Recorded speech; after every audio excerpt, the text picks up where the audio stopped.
When you stepped into leadership, you were probably told, treat everyone with fairness. Treat them the same feedback, same expectations, same approach. That means fairness. But that's quietly tanking your team, and you could probably feel some of it if you're being honest with yourself.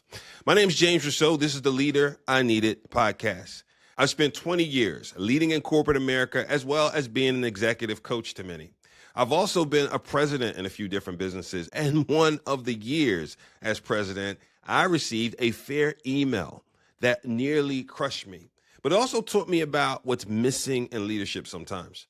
By the end of this episode, you'll stop managing roles and you'll start seeing people.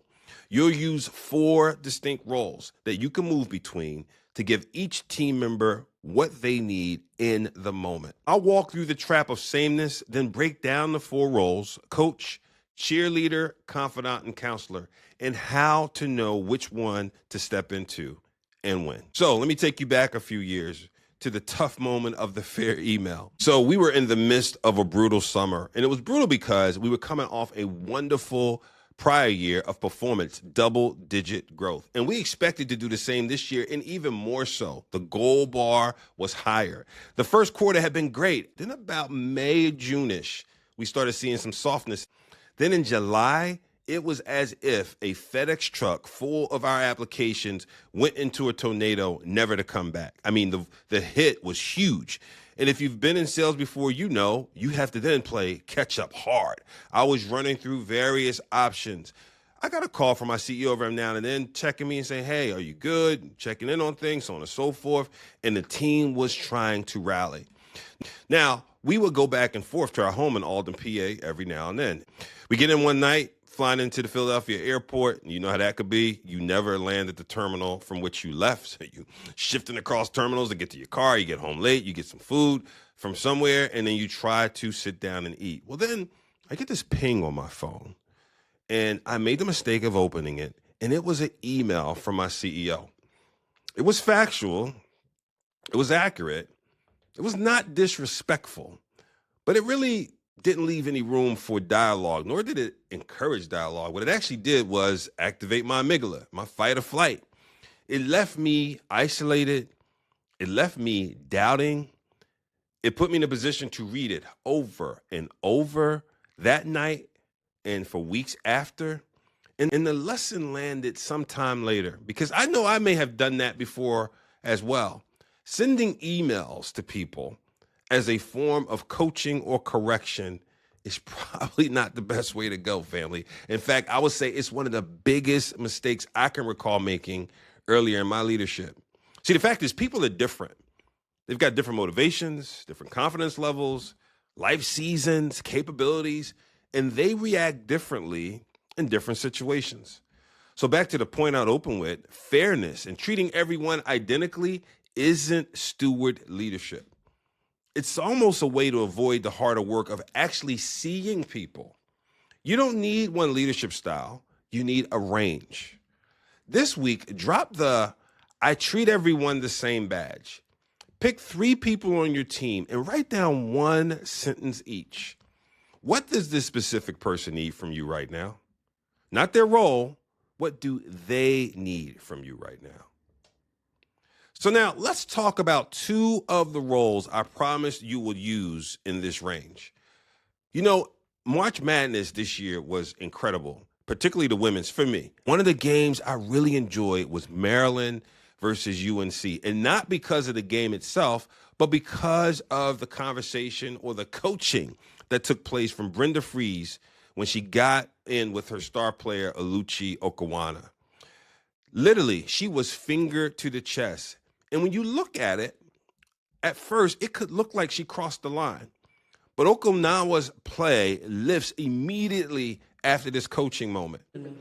Because sometimes that's really all you need to hear to get back out there. You know, it's a long game, lots of ups and downs. And I feel like after that conversation, that's when I really went back out and just did what I had to do for my team in that moment. So I'm forever appreciative of that. I mean, if you looked at that clip, you can see the intensity from the coach. But listen to what she said. I am a competitor who wants to be coached hard. And in that moment, She needed to hear her coach believed in her. Same intensity would have crushed a different player. And that's the point. You cannot treat everyone exactly the same. You've got to figure out what that person needs. See, a coach steps in when there's a skill gap or someone needs direction. A coach asks questions, breaks things down, gives clear feedback, and builds people's thinking, not just their doing. The other role is the cheerleader. A cheerleader steps in and helps with low confidence. They provide stretch moments, or a steady performer who needs to know their work is seen. They are cheering them on. They're encouraging them privately, but they're celebrating them loudly and publicly when they score. And that's another thing. If I'd have brought the video clip, that coach who laid into her with the finger, once that player turned up their performance, no one could clap louder than her as she began to increase her performance. See, some people are closer to a breakthrough than they realize. They just need someone to speak life into them before they quit. I want you to think about this. Who on your team has a skill gap you've been tolerating instead of coaching? Have one real coaching conversation. Then find your quiet, steady performer and recognize them publicly this week, by name, in front of the team. Do it. So the next two roles, if I'm being really honest with you, are a little bit harder. The confidant and the counselor. You know, I'll share my struggle with me. I am solution-oriented by instinct. I like fixing problems. I would say I am a serial problem fixer.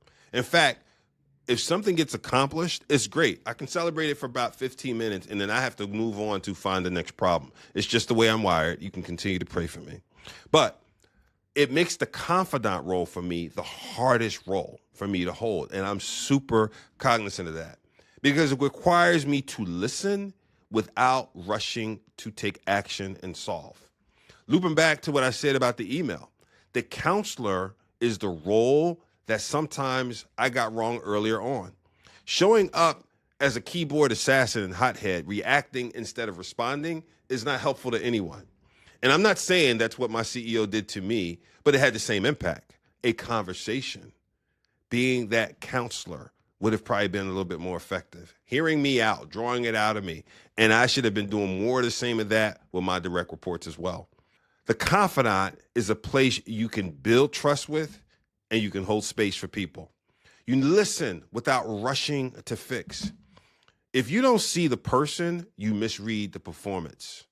What looks like a performance issue can actually be a capacity issue. It can be disengagement. It can be discouragement. It could be resistance. It can be fear. As a counselor, the role leaders often avoid, you are to step in for behavioral issues, repeated misses, or conversations that can't be delayed. As an approach, you should be direct, uphold the standards, hold people accountable, but seek the root cause. Because if you don't understand what's driving the behavior, you'll keep managing the symptoms. One of the things I want to say too is you can be direct without being destructive. You can be direct and hold people accountable without stripping their dignity. There is a way to do that. Pick the conversation you've been delaying this week. Before you have it, ask, what's the root cause here? Then have the conversation. Be direct, but dignified.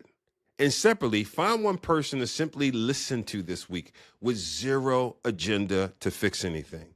Literally, whether it's in your office or a neutral space, which is a whole nother thing to think about when you want to hold space for people. Because the fact is, when you call someone to your office, they can feel just that. They're being called to your office, which may not be a safety zone. For them, they could view it as your power zone.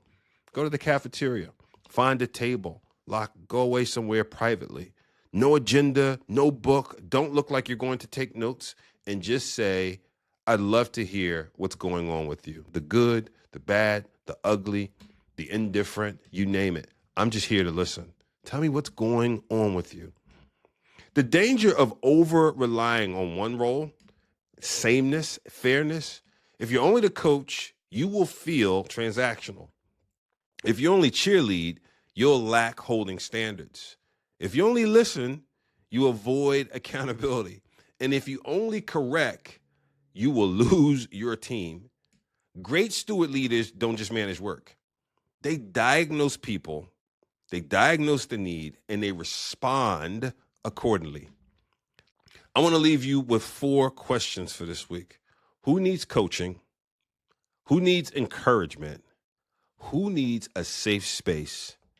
And who needs a direct conversation?